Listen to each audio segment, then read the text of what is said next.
the unspoken fear of the thinking mind.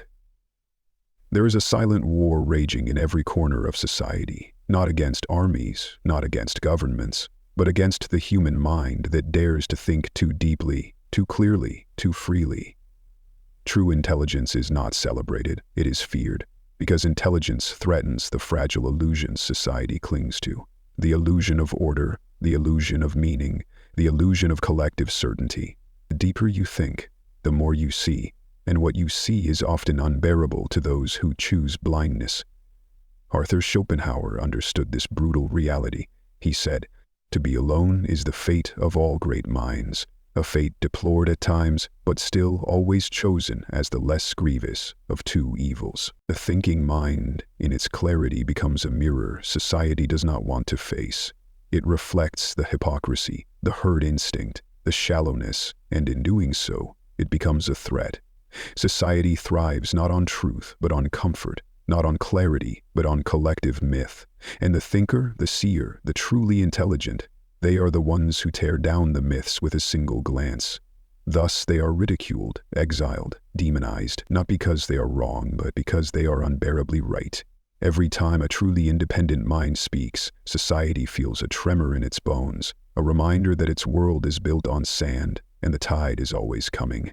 You, who think, who see, you are not feared because you are strange. You are feared because you are free, and nothing terrifies the herd more than the one who no longer needs it. The curse of perception, seeing too much, feeling too deeply. There is a hidden cost to true intelligence, a wound that never fully heals. To see clearly is not a blessing, it is a burden. The intelligent do not just understand the world, they feel it. They see through the shallow masks people wear, the fragile games they play to pretend life is simple, good, fair. They see the cruelty hiding behind smiles, the desperation lurking beneath ambition, the fear trembling under pride. And once you have seen it, you cannot unsee it. Schopenhauer, who spent his life walking through the bleak corridors of human nature, wrote, "A high degree of intellect tends to make a man unsocial, because the more you perceive, the more isolated you become.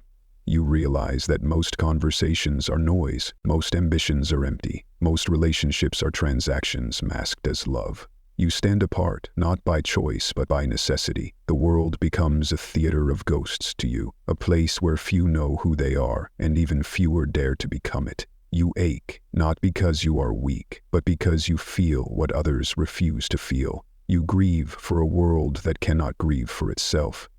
This is the curse of perception, to carry a vision too sharp for comfort, a heart too deep for shallow waters. While others sleep peacefully in ignorance, you are awake, forever awake, haunted by what is real. And yet, buried inside that unbearable clarity, there is a fierce, sacred freedom, the freedom to live without illusions, to walk your own path, to see and still choose to love, to create, to endure, because to feel everything and still stand tall, that is real strength. Society's hidden agenda, why the herd hates those who won't obey. There is a silent command whispered into every heart the moment they are born: conform, submit, belong. Society does not crave truth, it craves obedience. It does not reward wisdom, it rewards those who can smile, agree, and march in step. The intelligent, the ones who question, who dismantle, who refuse to bow, are not merely rejected, they are feared. They are hated because they remind the herd of what it gave up: its freedom, its authenticity, its soul. Schopenhauer captured this cruel reality when he said, "The more unintelligent a man is, the less mysterious existence seems to him." The masses do not want to be awakened, they want to sleep. And those who try to awaken them are seen not as saviors, but as threats. The thinker becomes a living insult to their chosen ignorance. Their very existence is a blade slicing through the collective fantasy. And so, the herd attacks, not because they understand you, but because they cannot. They feel, on some deep, wordless level, that your existence demands they face what they have spent their whole lives running from. And they would rather destroy you than destroy their illusion. You, who refuse to obey, you will walk through fire. You will be misunderstood, abandoned, vilified. But understand this: Their hatred is a confession, a testament to your clarity, proof that you are awake while they sleep. In a world terrified of truth, the one who sees clearly is always cast as the enemy. But better to be hated for seeing than loved for blindness, and better to walk alone in truth than march together in a beautiful lie. Isolation of the mind, the loneliness intelligence cannot escape. There is a cold truth that every thinking soul must one day face. The more you understand, the more alone you become. Intelligence is a gift that carves an invisible distance between you and the world. At first you try to bridge it, to connect, to explain, to share what you see, but over time you realize most cannot follow you into the depths. They do not want to. Arthur Schopenhauer, haunted by this same reality, wrote, "A man can be himself only so long as he is alone, and if he does not love solitude, he will not love freedom, for it is only when he is alone that he is really free." Freedom of thought demands exile. It tears you away from the comforting noise of the crowd, casting you into the barren silence of your own mind. You watch as friendships fade, as conversations become hollow, as the once familiar world feels more like a stage play you can no longer participate in. It is not bitterness that isolates you, it is depth. It is seeing too much, feeling too much, knowing too much, until the simple games others find joy in feel paper thin against your skin.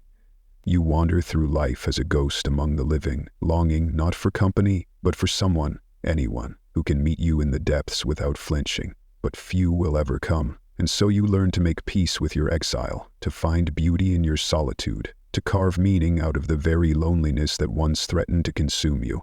Because in that sacred isolation, you become sovereign. You belong to no herd. You bow to no illusion. You are free, utterly, terribly, magnificently free. Schopenhauer's brutal truth. Wisdom is a wound that never heals.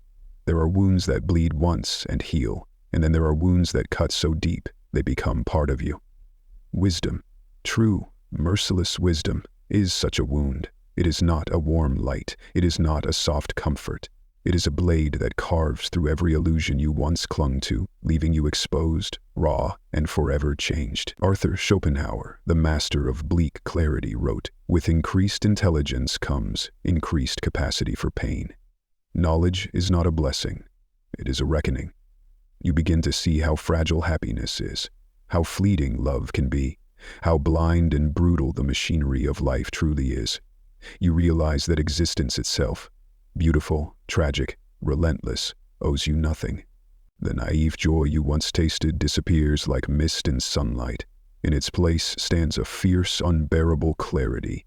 Nothing is guaranteed. Nothing is permanent. Nothing is truly safe. You can never go back. The wound never closes. You carry it through your days. A constant, searing reminder of what others refuse to see. And yet, in this unhealing pain, there is a savage kind of freedom. When you know the truth, the brutal, unvarnished truth, you no longer live in fear of losing what was never truly yours. You walk the world differently. You cling to nothing. You demand nothing. You endure everything. You understand life not as a fairy tale, but as a war. And you choose to fight with open eyes and a broken, unbreakable heart. This is the burden of wisdom, to be wounded and to rise anyway, to carry unbearable knowledge and still dare to live. The thread of autonomy. Why independent souls must be silenced.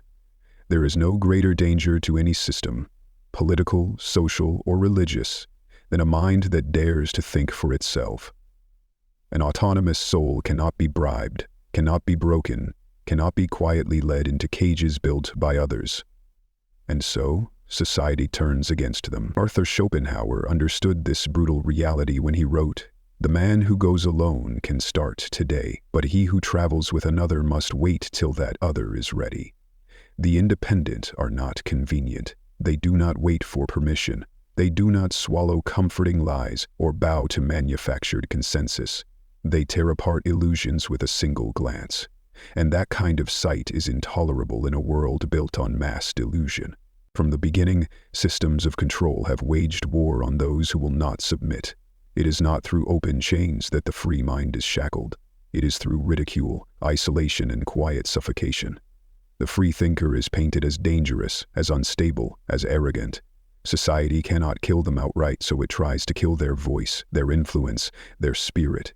But no matter how fiercely the herd attacks, something unbreakable lives inside those who have tasted real autonomy. They carry a defiance that no authority can erase, the sacred fire of self-ownership. To think freely is to become untouchable. To question everything is to become feared. To live by your own code is to be hated by a world that surrendered its soul for safety. And so, if you find yourself silenced, shunned, misunderstood, take heart. It is not because you are wrong.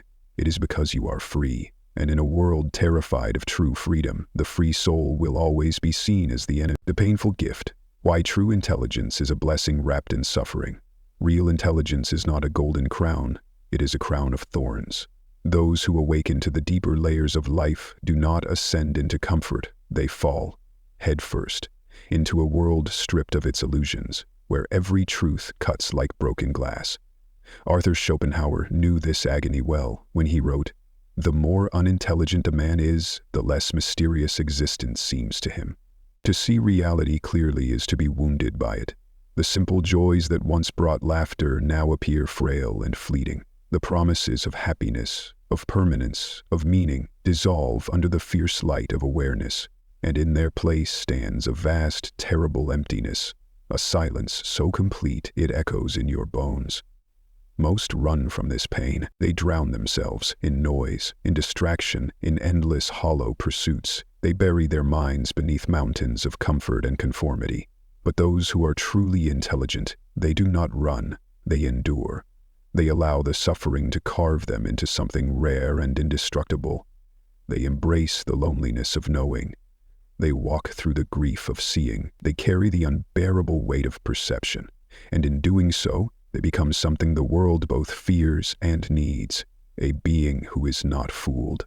A soul who has seen the abyss and still chooses to live. The painful gift of intelligence is not merely knowledge. It is resilience. It is the fierce, unbreakable courage to walk through a broken world without losing your soul. This suffering is not your curse. It is your forging. It is your power. You suffer, and you rise. You see, and you endure. You bleed, and you become unstoppable. You were never meant to belong. You were meant to see. If you have ever felt like a stranger among your own kind, if you have ever looked at the world and found yourself aching from the weight of what you see, know this: you were never meant to belong. You were not shaped to fit neatly into a system built on comfort and lies. You were not born to nod, to smile, to obey. You were meant to stand apart, to see, and in that vision to suffer, to awaken, and to rise beyond what others even dare to imagine. Schopenhauer captured this brutal destiny when he wrote, "Talent hits a target no one else can hit. Genius hits a target no one else can see." The herd fears what it does not understand. It mocks what it cannot tame. It crucifies what it cannot control. But the intelligent, the seers, were never meant to be understood. They were meant to carve their own lonely paths through a blind and hostile world. You will be hated for your clarity. You will be resented for your independence. You will be isolated for your refusal to betray what you know to be true. And yet, in that isolation, you will find something that the masses will never touch: freedom. The raw, fierce freedom of a soul that refuses to kneel. You were not cursed with vision. You were blessed with it. You are the lighthouse in a storm the world pretends doesn't exist. You are the reminder that comfort is not the same as truth, and survival is not the same as living. You were never meant to belong. You were meant to awaken, and the world, though it may never thank you, desperately needs you awake.